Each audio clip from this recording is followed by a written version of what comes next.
السلام علیکم، میں فاطمہ وسیم اور آپ دیکھ رہے ہیں 89 نیوز۔ بات کریں گے بسنت کے ایس او پیز کے بارے میں، جو کہ 2 دن رہ گئے اور لاہوری بالکل پاگل ہوئے ہوئے ہیں اس وقت بسنت منانے کے چکر میں۔ کبھی گڈیاں آ رہی ہیں، ڈورے آ رہی ہیں شیخو پورہ یا کچھ اعتراف میں جتنے بھی چھوٹے چھوٹے شہر ہیں وہاں سے یہ لوگ گڈیاں منگوا رہے ہیں اور ڈورے منگوا رہی ہیں۔ کے پی کے سے بھی لوگ منگوانے کی کوشش کر رہے ہیں۔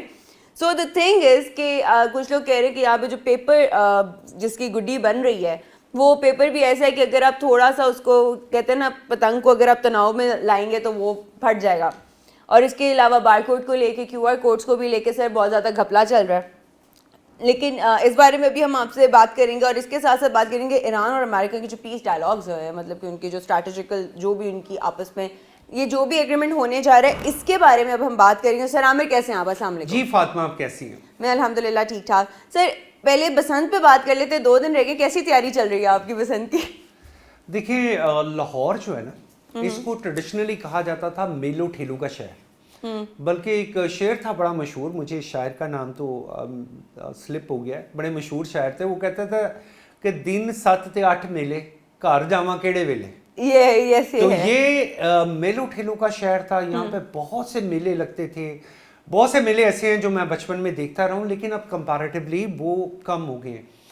اچھا، اس وجہ سے لاہور میں یہ ساری activities, Lahore is a very cultural hub, Lahore was a very cultural hub one during the period of like 1000-2000 year. آپ اسے جب بھی جا کے ٹریس کرتے ہیں تو آپ کو لاہور کی جو کلچر کی ہسٹری ہے وہ بڑی ڈیپ ملتی ہے، رائٹ۔ تو اس کو بہت سے لوگ انگیج کرتے ہیں وتھ سم ریلیجس ایلیمنٹ، وہ کرنا چاہتے ہیں کر لیں، ہمیں کسی کی سوچ پہ کوئی اعتراض نہیں ہے، لیکن میں اس کو ایک فیسٹیول کو ایک سوشل فیسٹیول کے طور پہ لیتا ہوں کہ ایک سوشل فیسٹیول ہے، کسی کو اچھا لگ رہا ہے وہ منا لے، اگر کسی کو اس میں کوئی ریلیجس ایلیمنٹ نظر آتا ہے تو وہ اس کو ڈیفر بھی کر سکتا ہے، اختلاف رائے تو بڑی عام سی چیز ہے۔ اور لیکن ماسز کیا ہیں کہ واقعی لاہوری اس دفعہ بسنت منانا چاہتے ہیں، اور بسنت یعنی ایک نسل ہماری جوان ہو گئی وہ جس نے بسنت نہیں دیکھی تھی، نہیں دیکھی۔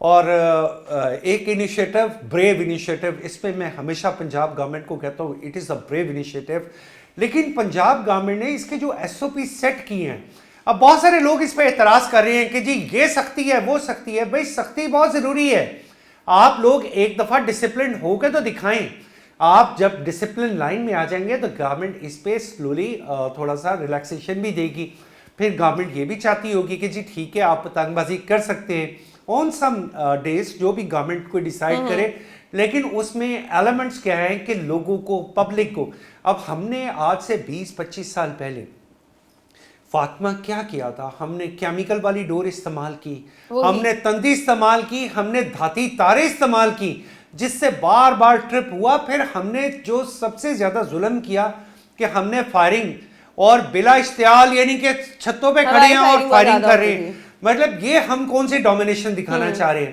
اگر پنجاب گورنمنٹ نے ایس او پیز بنائے ہیں، بالکل سختی سے بنائے ہیں، میں بار بار ایک بات کہتا ہوں، اتنی ہی سختی سے عمل ہونا چاہیے، اس سے بھی زیادہ سختی سے عمل ہونا چاہیے۔ قانون ہوتا ہے پاسداری کرنے کے لیے، قانون توڑنے کے لیے نہیں ہوتا۔ تو میں تمام لاہوریوں سے، وہ جو لوگ لاہور کے باہر سے آ رہے ہیں لاہور میں بسنت منانے کے لیے، میں سب سے اپیل کرتا ہوں کہ پلیز آپ ان تمام جو قانون بنائے گئے ہیں ان کا احترام کریں، اس کا احترام کریں گے تو یہ فیسٹیول چلتا رہے گا، یہ زندہ رہے گا اور یہ روایات چلتی رہیں گی۔ اب اس کے دوسرے کانسیکوینسز جو آپ نے کہا جی بہت سارے شہروں میں وہاں پہ گڈیاں ڈورے پتنگ بن رہی ہیں، اچھا اب گڈیاں اور ڈورے یہ ایک ایسی اکانومی ہے جو بالکل نچلے لیول کی ہے، اس میں کون لوگ انگیج ہے؟ جو ہاتھ سے کام کرنے والے لوگ ہیں، ڈور کون لگا رہا ہے، ڈور کا وہ مانچا کون لگا رہا ہے، ڈور کی یہ چیزیں کون پریپیئر کر رہا ہے، گڈیاں کون بنا رہا ہے، اس کے شاطیر کون بنا رہا ہے، یہ سب وہاں پہ وہ لوگ انوالو ہیں جو بالکل ڈومیسٹک اور ہاؤس انڈسٹری کے لوگ تھے اور کاریگر لوگ تھے۔ اب اس ایکٹیویٹی سے کیا ہوا ہے فاطمہ کہ کتنی بڑی ایکٹیویٹی جنریٹ ہو رہی ہے، بہت بڑی، یہ اکنامیکل ایکٹیویٹی بھی ہے۔ یہ جو میلے ٹھیلے ہوتے ہیں نا، یہ بیسیکلی اکنامیکل ایکٹیویٹی ہوتی ہے۔ اکنامیکل ایکٹیویٹی کے ساتھ ساتھ اگر دیکھا جائے چلے جن لوگوں کا روزگار اتنے عرصے سے بند پڑا تھا وہ روزگار میں آئے ہیں، اب ایک دم سے بہت سارے ایسے لوگ جن کو میں ذاتی طور پہ جانتا ہوں، جو کہ پتنگیں بند ہونے کے بعد شربت بیچنے شروع ہو گئے تھے، وہ کبھی کچھ بیچ رہے ہیں، کبھی دال چاول بیچ رہے ہیں، اور کاریگر تھے پتنگ بنانے کے۔ آج وہ واپس کہاں چلے گئے ہیں, وہ اپنے اس اوریجنل بزنس کی طرف چلے گئے ہیں. وہ ڈور, اچھا یہ ایک ایکسپرٹیز اس چیز کی ہے نا, ان کی ایکسپرٹیز ہیں. اچھا ایک یہ اکنامیکل ایکٹیویٹی, اب ایک اکنامیکل ایکٹیویٹی اور ہے کیا, ٹرانسپورٹیشن. آپ کے کتنے لوگ ہیں جو لاہور آئیں گے, لاہور سے جائیں گے, اٹس این اکنامک ایکٹیویٹی. بھی آ رہے ہیں, مطلب کہ اس کے علاوہ جو لاہور, فیصل آباد, اطراف میں بالکل اوورسیز لوگ آ رہے ہیں. ایئر ٹکٹنگ ہے, ڈومیسٹک ٹکٹنگ ہے, بس کی ٹکٹنگ ہے, آپ کی ٹریولنگ ہے, یعنی کہ وہ ایک وہ that is also business activity. Exactly. اب اس کی اگلی بزنس ایکٹیویٹی کیا ہے کہ وہاں پہ پھر جو انٹرٹینمنٹ ہے, بھائی اگر چھتیں بھی بکی ہیں تو پیسوں کی بکی ہیں, وہ پیسہ کہاں جا رہا ہے, وہ پیسہ پبلک میں آ رہا ہے. اگر وہ پیسے, اور میری اس بات کی ہو سکتا ہے کچھ جو ہمارے مجاہدین ہیں وہ مخالفت بھی کریں, مجھے ان پہ کوئی اعتراض نہیں ہے. اس کے ساتھ اگر کھانے پینے کے بہت سارے لوگوں کی ایکٹیویٹی ہو رہی ہے, کمرشل سوشل ایکٹیویٹی ہو رہی ہے, کمرشل جو پاسز کے ساتھ یہ لوگ سواری بسنتوں کا وہ کر رہے ہیں, دس از آل از اے کمرشل ایکٹیویٹی.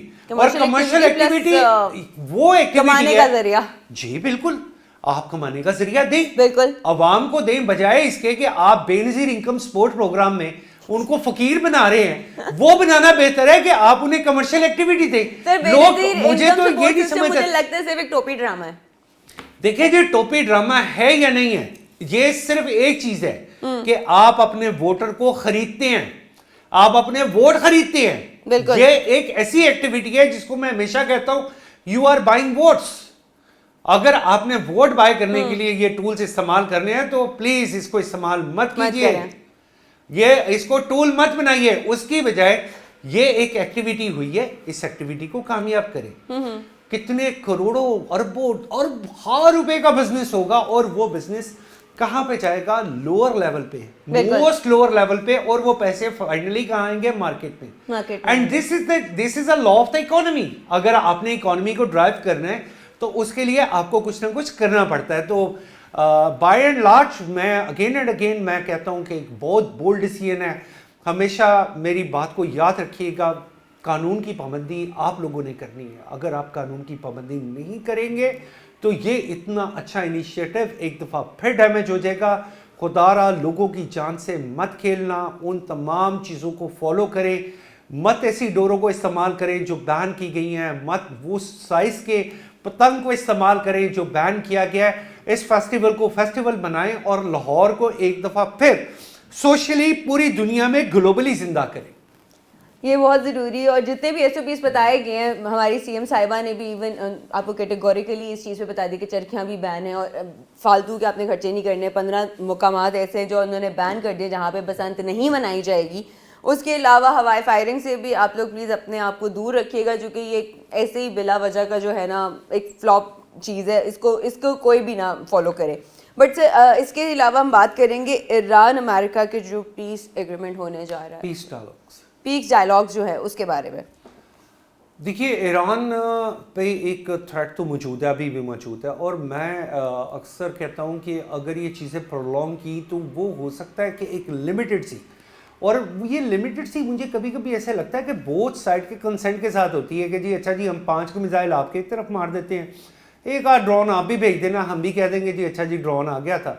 تو یہ ماضی میں ویسے اس کی مثالیں ملی ہیں, یہ بھلے جتنے بھی ایک دوسرے کے دشمن ہوں, ماضی میں اس کی مثالیں ملی ہیں کہ اس لیڈر کو, سلیمان شاید ان کا نام تھا, جب عراق میں شہید کیا گیا تو اس کے بعد ایران کے ڈرونز جو ہے وہ بھی ایک چکر لگا کے واپس آ گئے, تو وہ بتا دیا کہ جی ہم نے بھی ان کی کشتی پہ حملہ کر دیا, لہذا بدلہ ہو گیا. تو یہ چیزیں ماضی میں ہوتی رہی ہیں. لیکن اب یہ جو پیس ڈائلاگز ہو رہے ہیں, یہ پرپوز تھے پہلے ٹرکیا میں, ٹھیک ہے, پھر یہ شفٹ کر دیں گے عمان میں. اوکے, اچھا اب ایران کا کنسرن یہ ہے کہ یہ ایسی جگہ پہ ہونے چاہیے, میوچل ہونے چاہیے, لیکن on the other side Pakistan کو میں یہ کہوں گا کہ it is an edge for Pakistan, کہ اگر امریکہ نے پاکستان کو انگیج کیا اور ایران کا فارن منسٹر پاکستان کے فارن منسٹر سے بات کر رہا ہے, that means we are a regional power and we are a stakeholder. تو اس بات کو آپ معمولی نہ سمجھیں, یہ بڑی اہم بات ہے کہ Pakistan character in a Middle East politics and regional and how to say that